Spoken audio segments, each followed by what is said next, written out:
And when you find those kinds of opportunities, you change your brand completely. So the big question is, what are top agents doing to absolutely crush it in real estate? To get the answers, we interview the top real estate agents to learn their secrets to success. If you would like one-on-one access to over 26 of the top agents in the country to help you scale your business, then head over to eliteagentsecrets.com/partner, or you can just click the link in the description below. My name is Andrew Dunn. And my name is Peter Michael. Welcome to Elite Agent Secrets. I want to dive into your third topic, which is how to have virtually zero marketing budget and survival and referrals on social media. And that is your third secret to success. I know our listeners are on the edge of their seat right now. So good. I'm on the edge of my seat because I fancy making more money with zero marketing budget too. So explain a little bit more about your third topic and secret. Sure. So this has shifted over the years. When I first started, print advertising was still a big deal in our area. Our company did a ton of print, and I paid for a fair amount of my own. As the business has grown, I found that it's just not necessary. In social media, these two things go hand in hand because so much of what we do on social is free. And if you do it right, we all know the power of that, right? Of establishing yourself as the personality in town, as the mover and shaker. And that simply takes sharing what you're doing, finding opportunities to engage with the community in different ways. My total marketing budget, I've done a little bit of outdoor billboard stuff, largely just to encourage my team to do it. It's really not something that I feel is all that effective. It doesn't hurt. I do a little bit of paid Google ads, that kind of stuff, but it's really pretty minimal. And then if you want to count farming, it's it doesn't cost much at all to send a batch of letters. But so I've done some formal networking stuff, Chamber of Commerce, Rotary, Business Networking International. You guys familiar with BNI? I'm a huge fan of BNI, and I did that for years. I'm not in it currently, but I did it for 15 years. Actually, before I was in real estate, I got into it. The biggest problem with BNI is actually getting one of the seats. Because you're only allowed, most places they allow like a couple of realtors or something like that. It's one. There's one. And it's like that other realtor has to give it up. And usually they don't want to because now they know all the business owners and stuff. So if you can get the seat, it's a good return on your time. Yeah, it's powerful. But in a small town, it's not hard to know pretty much everyone in town, right? Especially after doing this for a while. And so there's a ton of networking. And then the social stuff, I don't think anyone, I'm always skeptical for anyone who claims to be a social media expert. And that's not me, okay? I can do way better than I do. But we do still find opportunities. We find ways to continue to put our message out there. So much of what we do on social and everything else, it's not about selling, say, the particular listing that I'm promoting or the thing that I'm doing. It's about putting yourself out there and getting the next seller to think of you when they want to list. We have a smaller brokerage in our area that came kind of out of nowhere in the last couple of years. And this is all they've done. They hammer their listings. The photography looks great. And I hold them up at sales meetings saying, hey, we need to do better than this, right? We need to do better than we are. So a combination of putting your work out there. I typically, it's down right now, but at times my team is running, 30 to 40 listings at a time. It's a ton of content. We should be posting something every day. I did a ton of live tours. I call them live tours, which is me walking through, recording myself, experimenting with Facebook Live, done a little bit of the TikToks and the Instagram Reels, still kind of trying to wrap my brain around how to do that. I'm kind of old for TikTok, I think. My kids love it. And I'm trying to figure, and it's not that I don't know how to do it. I'm having a hard time. The average demographic is very much shifting on TikTok. I know. You got more people in their 30s now. Yeah, a lot more. I know that's true. And so we're trying to learn that as well. But as an example, so something I just did yesterday and the day before, which I think is a great example of how to use social media in a way that doesn't really cost anything, but what an impact. So we had a massive storm come through the area 2 nights ago. Took down power, knocked down like one of these once in a lifetime storms. And so most of our city's out of power, including myself. So wake up, today's Thursday, this was Tuesday morning, wake up Tuesday morning, no power, so I can't make coffee. And this is not good news. I need coffee. And so I walk outside, my neighbor's got some trees down, talk to him for a minute. I'm like, hey man, I'm gonna go make a coffee run. You want me to bring you something back? He says, yeah, that'd be awesome. And it occurred to me that everyone in town doesn't have power. And it's 7:30, 8 o'clock in the morning and everybody wants coffee. So I put a social media post out there on, my main channels are Instagram, Facebook business page, and my Facebook personal page. Hey, I'm out and about. If anybody needs coffee, hit me up. I'll deliver. It went nuts. And it went nuts. I didn't even deliver that much coffee, but I put it out there. And so, people, oh, that's so nice of you. That's so great. It's so, and it just went on and on and on and on. It's one of those, I'm not going to say it went viral. That's probably too strong of a term. But what a simple thing, a simple act of kindness that I did, but put me right out there at the forefront at this bad time. And when you find those kinds of opportunities, you change your brand completely. And I'd much rather be that guy than the guy that, check out my new listing, congratulations to my seller. I'm so glad, all the memes about agents who are flashing $100 bills and buying their new Mercedes, right? I would never do that. But if Peter, you can take down your posts, Peter, quick, get the post of the Tesla down ASAP. Guilty shit. Call me red-handed. Well, it was kind of funny. I just bought, about a month and a half ago, I bought a Porsche Macan. And I love it. It's a fantastic car. Ooh, that's a great choice. It is a great one. It's the GTS, if you care. But I didn't talk about it, and I won't talk about it. Now, if the occasional You're talking about it right now. Right. And I hope all my friends hear this, which is fine. If they make this part of the podcast, I'm happy to share. I bought a Porsche, and it's awesome. So anyway, my point though is that I post stuff with my kids. I had my daughter out with me last week, and so I posted a little selfie with her, and it's, hey, we're out. I got the prettiest little assistant in real estate today. Now, if you happen to notice the GTS logo on the headrest in the car when I took that picture, that's fine. Like it's okay if people notice what I'm driving, but I'm not that guy. It's just about being human, being relatable, and being persistent with it and consistent with it, so that you don't just disappear for 6 months and then try to reappear. And if you just do that, I share sales meetings. Anytime we do any kind of training, try to make it lighthearted. I did a funny TikTok about buying donuts for the office, something silly, but we had a donut truck in town. So I just made a quick little video and it was fun and people loved it. They engage with that stuff.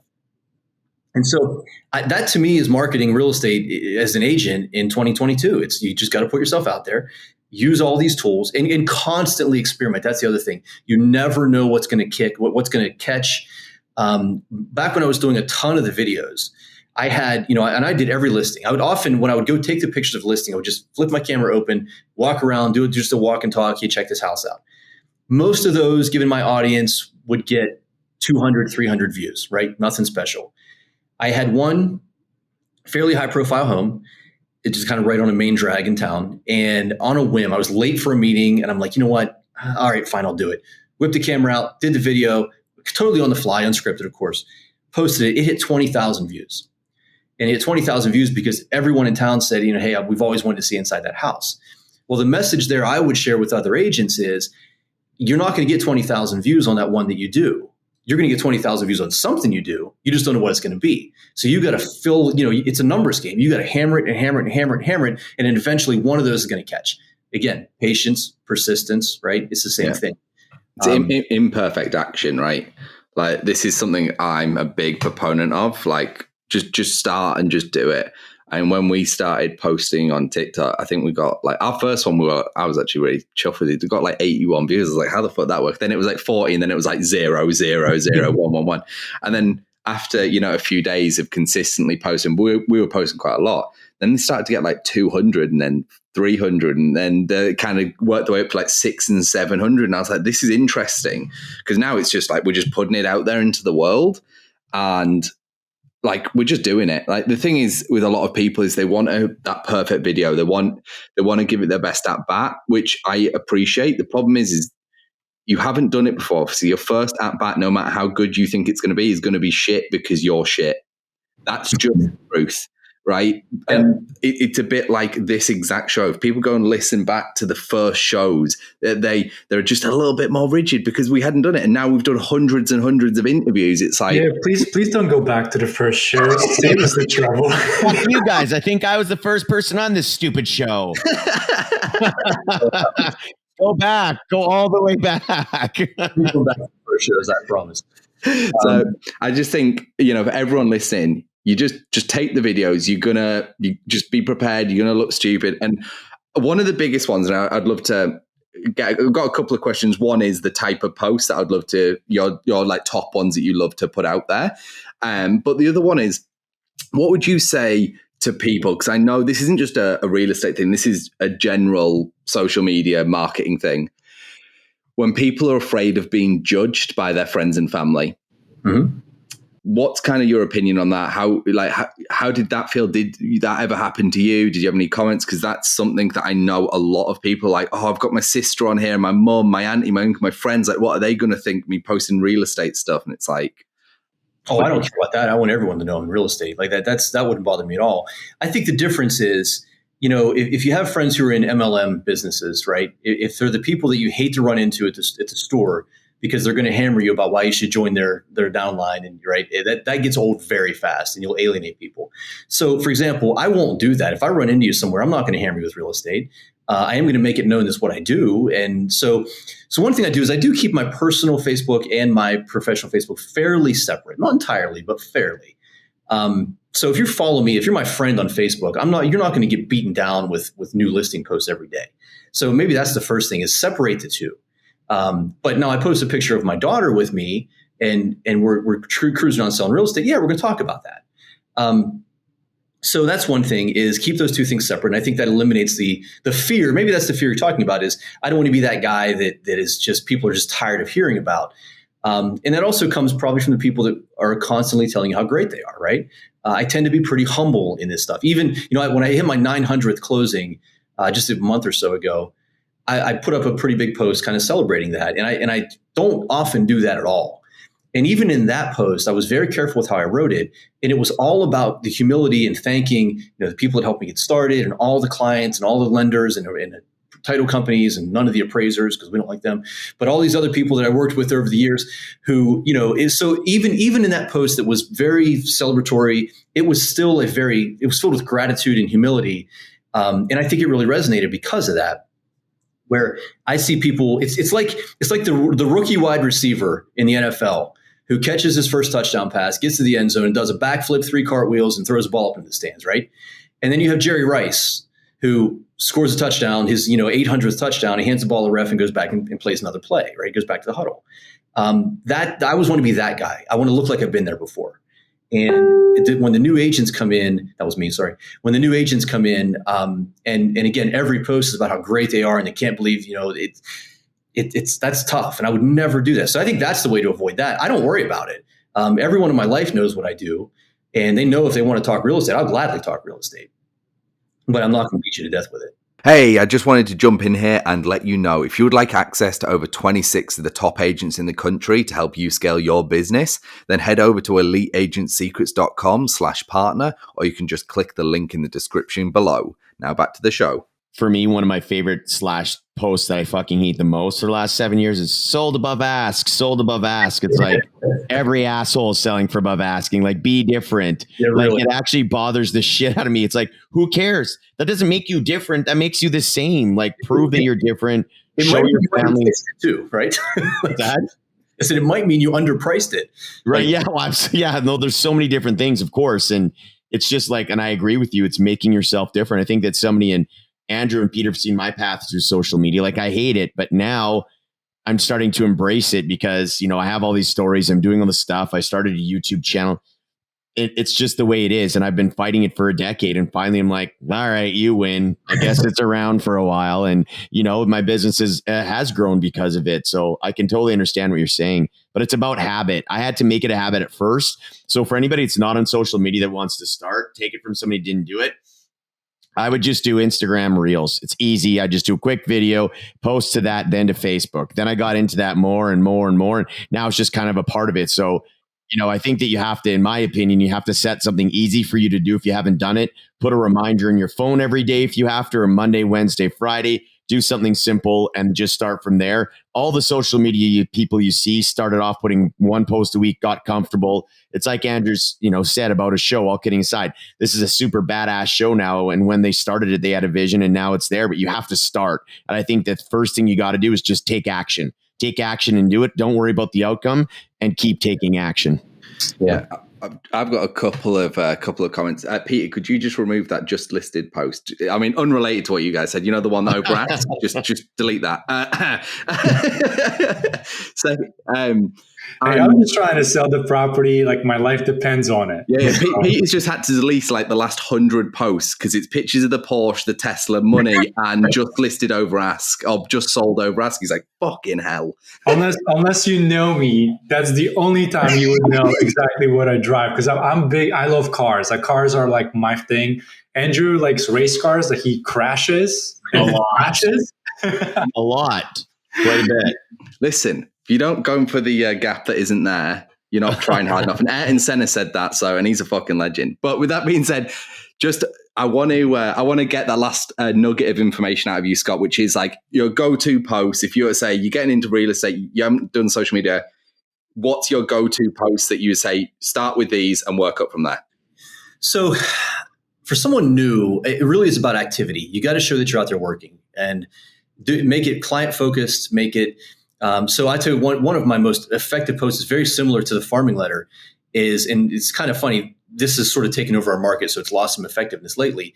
But hey, everyone, I've got a client looking for a 4-bedroom house in this neighborhood in this price range. They're pre-qualified. We've seen everything else on the market. If you're thinking about selling, hit me up. And then also, it's so funny. If I put please share at the beginning of that, it'll get 15 shares, which because like people just follow instructions. And again, I do that legitimately. I'm not going to do that if I don't have that client, but that shows that I'm working for my clients. You're out there hustling. That's a powerful thing. Now, again, in this tighter market, that's not as effective as it used to be.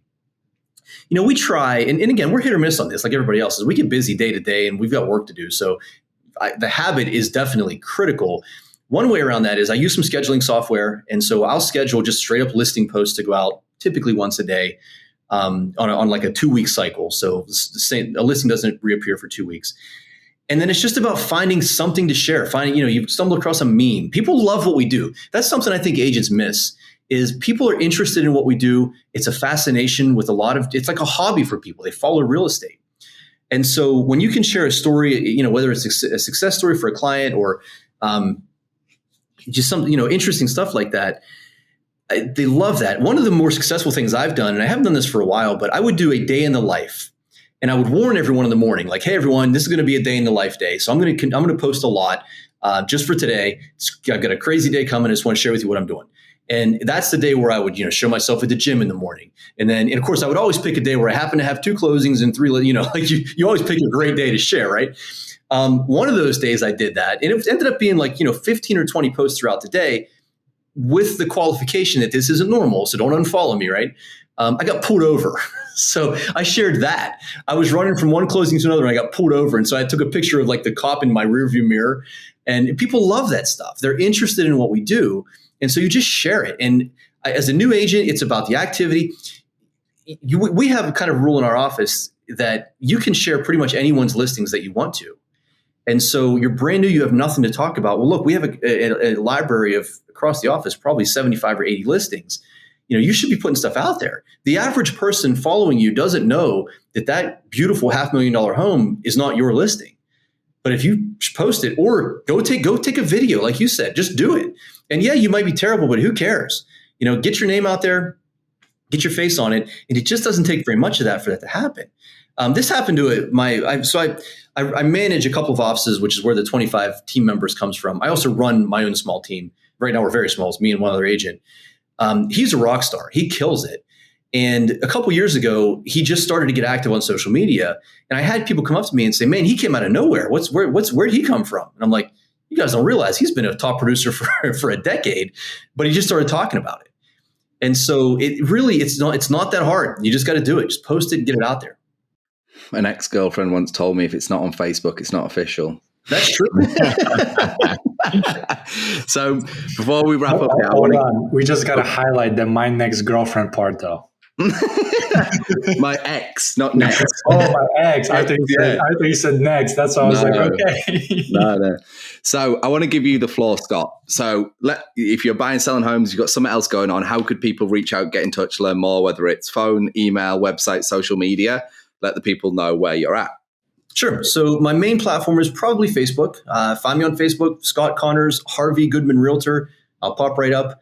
That's the easiest place to get me. All my contact info is all over the place. I'm also on Instagram. And again, I make appearances on TikTok and Snapchat, but I'm not as active on those channels yet. You're working there. But find me on Facebook is the easiest way to get me. Awesome. And now before we wrap up, we've got 3 quick fire questions straight off the top of your head. So hopefully you're ready. First one, favorite person or book you're learning from at the moment? I just started reading Walter Isaacson's biography of Benjamin Franklin. Amazing. Second one, what's your real estate goal in the next 12 months? Real estate goal in the next 12 months. That goal would be to beat my record year. Which would be number? Probably need to hit close to 100 closings, and volume wise in our market, that probably looks like about 12 million. Amazing. And then third and final one, what's the biggest obstacle that you think is going to stop you achieving that goal? Just being distracted, staying focused. I've got 3 small kids, a very busy life, and I love what I do. I absolutely love the career, but it is easy to get distracted sometimes. Amazing. Connor, thank you for coming on the show. Everyone, we hope you've enjoyed this episode, and we will see you in the next one. Thanks for listening to this episode. If you would like one-on-one access to over 26 of the top agents in the country to help you scale your business, then head over to eliteagentsecrets.com/partner, or you can just click the link in the description below.